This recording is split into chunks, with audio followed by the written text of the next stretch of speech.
क्या आपकी भी लाइफ में कोई ऐसा गोल है जो कि बहुत बड़ा है और आप सिर्फ सोच सोच कर रिग्रेट करते रहते हो कि यार मैं इतना बड़ा गोल कैसे अचीव कर सकता हूँ? क्या आप भी 10 मिनट के काम को करने में पूरा दिन लगाते हो सिर्फ उसे टाल टाल कर? क्या आपका फोकस पावर बहुत वीक है? तो आपने बिल्कुल सही वीडियो पे क्लिक करा है। आज की ये कुछ मिनट की वीडियोस में मैं आपको ऐसा ज्ञान देने वाला हूँ जो कि बहुत ही काम की चीज़ है। तो प्लीज़ अगर क्लिक करा है तो पूरा देख कर ही जाना। 5 पॉइंट्स बताऊँगा, सच्ची बात कर रहा हूँ। अगर आपने इन 5 पॉइंट को अपने आप में सही से अप्लाई कर लिया ना, तो मैं लिख के देता हूँ कि आपको ऊपर वाला भी नहीं रोक सकता सक्सेसफुल होने से। और थर्ड वाला सबसे इंपॉर्टेंट है, तो उसे बिल्कुल भी मिस मत करना। फिर से मैं कहता हूँ कि अगर आप इन 5 बातों को अप्लाई करने की क्षमता रखते हैं तो इस वीडियो को कंटिन्यू करें, वरना जाके बैठ के रील्स स्क्रॉल कर सकते हो, मैं कुछ नहीं कर सकता। तो स्टार्ट करते हैं पॉइंट नंबर 1 से, बॉक्स स्ट्रैटेजी। मान लो कि आपको एक पेंटिंग दे दी गई है और आपको उसे बनाने के लिए बोला जाए, तो आप बोलोगे कि यार ये तो बहुत टफ है। लेकिन अगर मैं कहूँ कि बॉक्स स्ट्रैटेजी का यूज़ करके उस पेंटिंग को आप चुटकियों में बना सकते हो, तो आप बोलोगे कि यार ये ऐसी कौन सी टेक्निक है जिससे कि मैं इसको इतना आसानी से कर सकता हूँ। तो सबसे पहले तो आप इस पेंटिंग को बॉक्सेस में बांट दो। फिर आपको पूरी पेंटिंग पर नहीं, सिर्फ फर्स्ट बॉक्स पर ध्यान देना है कि उस पर क्या लिखा है और उस पर मुझे क्या बनाना है। सिर्फ उसी पर आपको फोकस करना है और ऐसे ही करते करते आपको पूरी पेंटिंग बना डालनी है। बस इसी पेंटिंग की तरह आपका गोल भी है। आप अपने गोल को बॉक्सेस में बांट दो। फॉर एग्जांपल, अगर आपको एक वीडियो बनानी है बट आप यही सोच सोच कर रिग्रेट कर रहे हो कि यार बहुत टाइम लगेगा, मैं कर पाऊंगा कि नहीं कर पाऊंगा, तो आप उसको बॉक्सेस में बांट दो।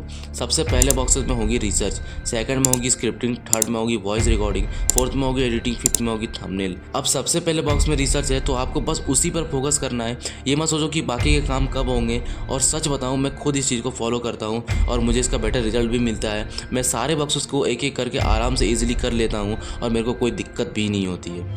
तो बात करते हैं पॉइंट नंबर 2 की, पार्किंसंस लॉ। अब इसे समझाने के लिए मैं आपको एक अपना ही एग्जांपल देता हूँ।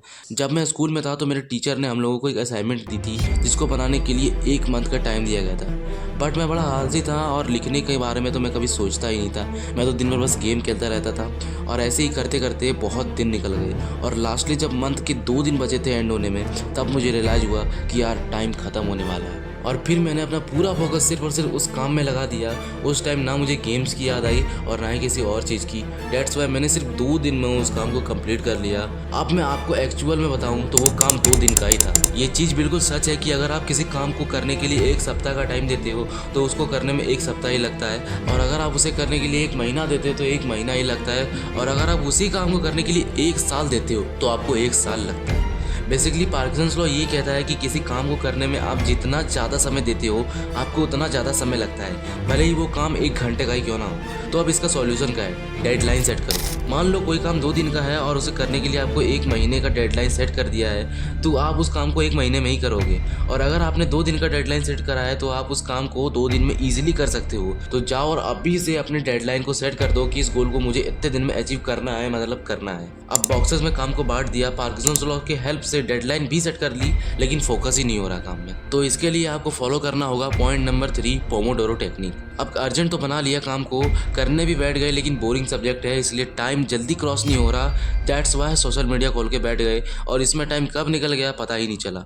और फिर कहते हो कि यार इसे कल करेंगे और फिर कल भी सेम चीज़ दोहराते हो और ऐसे ही करते करते बहुत दिन निकल जाते हैं। तो अब इसका सॉल्यूशन क्या है? सॉल्यूशन बड़ा ही सिंपल है। आप जो भी काम को कर रहे हो आपको उसे 25 मिनट के 4 ब्लॉक में डिवाइड करना है और हर 25 मिनट के ब्लॉक के बाद आपको एक 5 मिनट का ब्रेक लेना है और 4th इंटरवल के बाद आपको एक लॉन्ग ब्रेक 15 मिनट का लेना है। आप इसे जरा अच्छे से समझते हैं। सबसे पहले आप जो भी काम कर रहे हो उसे कहीं पे लिख लो और फिर 25 मिनट का टाइमर अपने फ़ोन में सेट कर दो। और जब आपने वो काम शुरू कर दिया तो सिर्फ 25 मिनट तक उसी काम पर फोकस करना है। कोई डिस्ट्रैक्शन नहीं होनी चाहिए। कोई कुछ भी बोले उसे बोलो 25 मिनट के बाद देखता हूँ। अब भी 25 मिनट मुझे इस पर डीप फोकस वर्क करना है, इसके डेप्थ में एकदम घुस जाना है और उसके बाद आपको 5 मिनट का ब्रेक लेना है। ऐसा ही करके आपको चारों ब्लॉक को कंप्लीट करना है और उसके बाद आपको 15 मिनट का लॉन्ग ब्रेक लेना है। इस ब्रेक में आप बैठने के अलावा बाकी कोई भी काम कर सकते हो। अब आपने काम को बॉक्सेस में डिवाइड कर लिया, डेडलाइन सेट कर दी, फोकस होके काम पर बैठ भी गए, बट इन सब का कोई प्रॉफिट नहीं है जब तक आप पॉइंट 4 को अप्लाई नहीं करते हो। Point number 4, taking conscious actions. मान लो कि आप कोई काम पर पूरा मेहनत कर रहे हो, शुरू के तीनों रूल को आप अप्लाई कर रहे हो, फॉलो भी कर रहे हो, लेकिन अगर आप गधे की तरह डेली घिस रहे हो, मेहनत कर रहे हो, तो कोई काम का नहीं है। इसलिए डेली अपने आप को इम्प्रूव करो, 100 दिन की डेडलाइन सेट करो, डेली 1% बेटर बनने की कोशिश करो, अपने आप को इम्प्रूव करने की कोशिश करो, आप बहुत आगे जाओगे। Point number 5, productive pain versus regret pain. ये मैं नहीं बताऊंगा, ये आपको खुद डिसाइड करना है कि आपको कौन सा पेन सहना है, प्रोडक्टिव पेन या फिर रिग्रेट पेन। बहुत लोग कहते हैं कि वो काम करो जो कि प्रोडक्टिव भी हो और आपको उसको करने में मजा भी आ रहा हो, बट मैं कहता हूँ कि यार ये झूठ है। दुनिया में ऐसा कोई भी काम नहीं है जिसमें आपको मजा भी आए और वो काम प्रोडक्टिव भी हो। कुछ टाइम के लिए तो आपको मजा आ सकता है, बट फिर आपको प्रोडक्टिव पेन सहना ही होगा। और रिग्रेट पेन का मतलब होता है पछतावा करना। टाइम खत्म हो जाने पर अपने आप को कोसना कि काश यार उस टाइम ये कर लिया होता, काश उस दिन थोड़ा सा दर्द सह लिया होता तो आज ये हाल ना होता। अब फैसला तुम्हारे हाथों में है कि तुम्हें क्या करना है। कमेंट में जरूर लिखना कि आपको कौन सा पेन सहना है, प्रोडक्टिव पेन या फिर रिग्रेट पेन।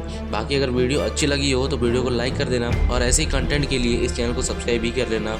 मैं मिलूंगा आपसे एक और नई वीडियो के साथ, तब तक जय हिंद, जय भारत।